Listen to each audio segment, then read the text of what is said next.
Pag nawalan ka pala ng mama, walang healing.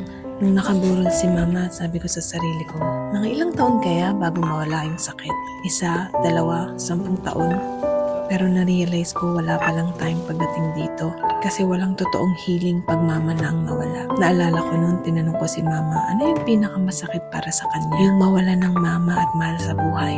Yun ang sagot niya. Maniniwala ba kayo na sa sobrang sakit kay mama mawala ng mama? Hiniling niya at palagi niyang hinihiling sa Diyos na unahin siya kunin. Dahil palagi niya sinasabi hindi niya kakayanin. Hindi ko alam kung ano yung mararamdaman ko. Pero para sa akin, ang totoong pagmamahal hindi ganun, ma. Sana hiniling mo na lang na maging malakas para sa amin. Bakit naman ganun ang prayers mo? Sabi niya na siya na lang. Selfless ba ang tawag sa love na ganun? O selfish love? Ewan, basta para sa akin madaya yung ganung klaseng love. Kasi ako, mas hihilingin ko maging malakas para sa anak ko dahil alam ko kung gaano kasakit mawala ng ina. Sana ganun na lang naging mindset mo, ma. Masyadong nakinig sa'yo si Lord. Ang daya.